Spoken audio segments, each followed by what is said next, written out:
Hey everybody, it's ChristopherNotWalken. Welcome to the Dirty Nerdy Show. It's Tech News Tuesday, which means Katie is going to take a bunch of tech news that she found important this week, and she's going to be like, I'm going to read that to you, and then she's going to tell us all about it, and she's going to throw it in your face, and you're going to be like, wow, I didn't know that. Or maybe you already did. Maybe you're hearing it for the second time. Maybe you're hearing it for the first time. Who knows? I don't know. I don't know you. But anyways, yeah, we're going to turn it over to Katie. She's going to tell you a bunch of things, and then I'm just going to sit back here. I might chime in. I might not. You might not hear me for the rest of the video. Who knows? Yeah. So anyways, Katie, tell them what's going on in the world of tech.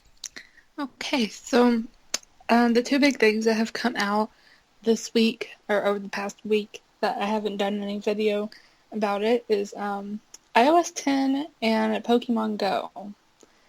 So those are the two big things out of this entire article, but we're going to start with iOS 10 and Mac OS Sierra. So on the 7th, Apple released a public beta of iOS 10 and Mac OS Sierra, and they offer a range of new features and improvements, which I will get into that later because I did test it out. So we have first-hand experience. So Sierra features Siri voice assistant, which will assist users with locating files, answering queries, and search for images and info just by asking. And I don't Question. See. If I ask it what's the meaning of life, will it tell me? I don't know. We could ask Siri right now. Let's not. But let's ask her like off air. We're gonna ask her off air. You know, speaking of the meaning of life, that's one of the many questions you will find during our interview with ThatRedheadAllie, which is coming up this week. Yeah, that's right. I plugged our interview because I'm that great. Yeah, I did it. Okay, anyways, I'm done talking. Go back to what you were doing. So iOS 10 will let users write a message in their own handwriting, and it has a feature called Rise to Wake, which wakes up My the handwriting device. is sloppy, yo. I can vouch for him, it is. So whenever someone picks up their iPhone, it's going to wake up the device, which I don't know if I have that set to my phone, because when I pick up my phone, it doesn't do shit. So it also It also has notifications that have gotten more powerful. It'll show photos and videos, and you can go sign up for the beta on Apple's website. And a little bit more about that. I didn't take notes, so I'm just going off the top of my head. Looking at my phone, I don't know if this is a mistake, but Touch ID, I go to unlock my phone and it'll tell me unlock, but it says that I need to press the home button to unlock, so I don't like that. But the design on the front is a lot better. You can swipe to the right and you'll get your notifications like your weather, your calendar, Siri app suggestions, news, etc., etc. You swipe to the left and it opens your camera, and Cortana decided to talk, so I'm going to turn that off. So it opens your camera, and you can't slide to the left. You have to press the home button to get off the camera.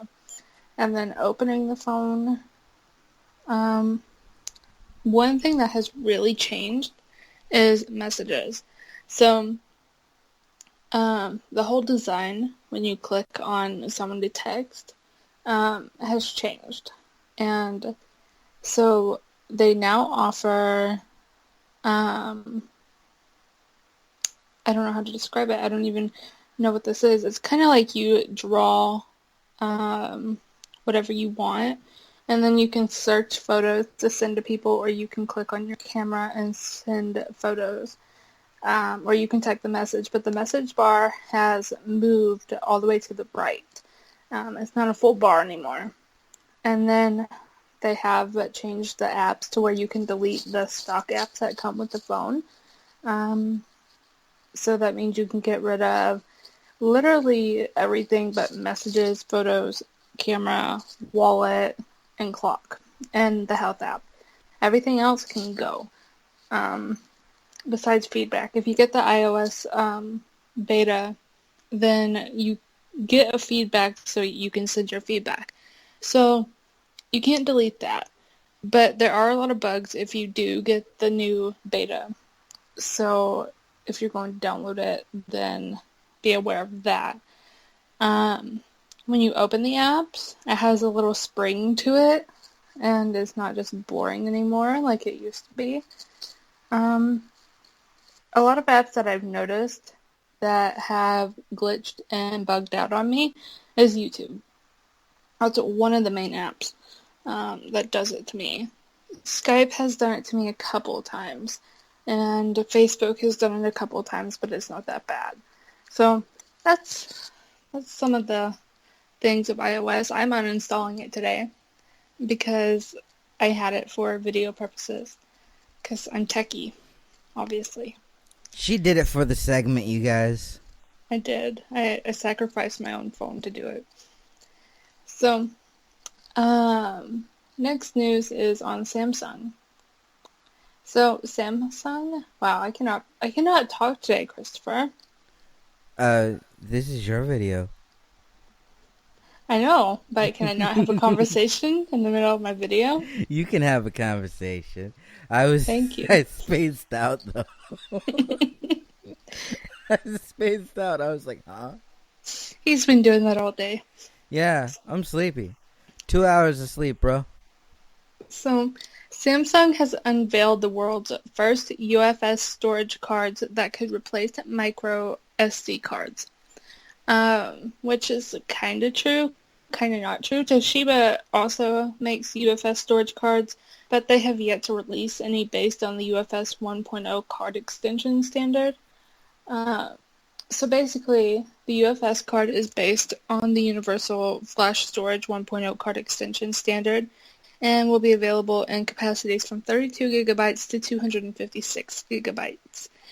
So users will be able to read 5 gigabytes of data or a full resolution movie file in 10 seconds. Comparison UHS-1 micro SD card would take 50 seconds to do the same. So the cards will be able to fit into a wide range of devices like smartphones, tablets, cameras, and drones, but they'll need a specific card slot, which could take time. So they say the 256 gigabyte UFS card has a sequential read speed of 530 megabytes per second. So that's 20 times faster than a micro SD card. And that's fast. Yeah, it's really fast. Sequential write speed is about 170 megabytes per second, which Samsung estimates is 2 times faster than micro SD cards. But there is no pricing available at this time. So that's something that has come out. That happened. That was a thing. Yeah. Also, Google is working on 2 Android Wear smartwatches. The 2 smartwatches, which are Angelfish and Swordfish. I like the names. Do you like the names? Swordfish makes me think of that movie. So they're set to place a heavy focus on the Google Assistant artificial intelligence bot that headlined the company's recent I/O keynote. So the larger Angelfish fits somewhere in between the 42mm and the 46mm size of Lenovo's Moto 360. And it'll feature LTE connectivity, built-in GPS, and a heart rate monitor. So it's got everything necessary for a little independence from your smartphone, which I think that's a really big thing because everyone always has their face in their phone. So, which, when in doubt, just come out with a smartphone watch, basically. Then you'll have your watch in your ear face thing. Yeah. So there will be 3 buttons, but Angelfish has 2 other buttons, and it's not known yet what they do. So I got an idea of what it does. What's that? Tells the time. No shit. I'm right. That's it, guys. ChristopherNotWalken is a fucking genius. I'm out. Mic drop. So, Swordfish is thinner, and it has a look that resembles the Pebble Time Round according to Android Police, which is much less bezel surrounding the circular display. And it's got a single button and might ship without the LTE, GPS, and heart rate sensor that is included in the higher-end model. So if that's something you want, don't go for Swordfish, because it's not going to happen. They could appear sometime this fall alongside the new Nexus phones and the launch of Android Wear 2.0, though Android Police suspects that they will be announced separately. I swear, I cannot take notes, ever. I'm in the back of the room again. Why do you do this to me? Because, there was stuff to be done back here. I'm sure. Your video. So Snapchat introduced a new feature, which is Memories, which is a searchable, shareable archive of your snaps. And I have also tried this out because I do use Snapchat. I read about this. They made that because of old people. The company has introduced Memories, a way of saving and sharing old snaps in a private archive inside the main app.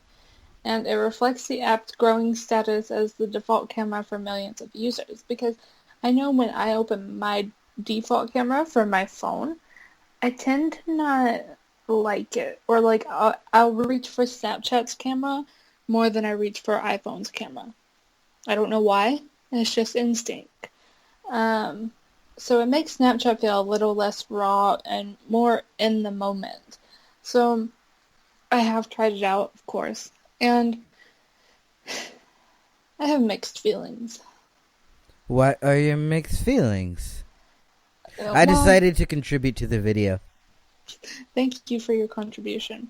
11 minutes in. So, when you go, let me go to Snapchat real quick. When you go to Snapchat, it opens the camera up like it always does. But now you can swipe up and it'll open your memories. Now, you can upload your snaps or you can go from your camera roll. Well, now when you save photos from Snapchat, it goes straight to memories. It doesn't save to your camera roll anymore. So what I found you have to do is just screenshot the memory, which that's just an extra step that I didn't want to do. If I'm going to take a photo on Snapchat and want to save it to my camera roll, that's what I want to do. I don't want to save it to Snapchat. I want to save it to my phone. So that's how I feel. Anger. Pokemon. You're feeling anger. Yeah.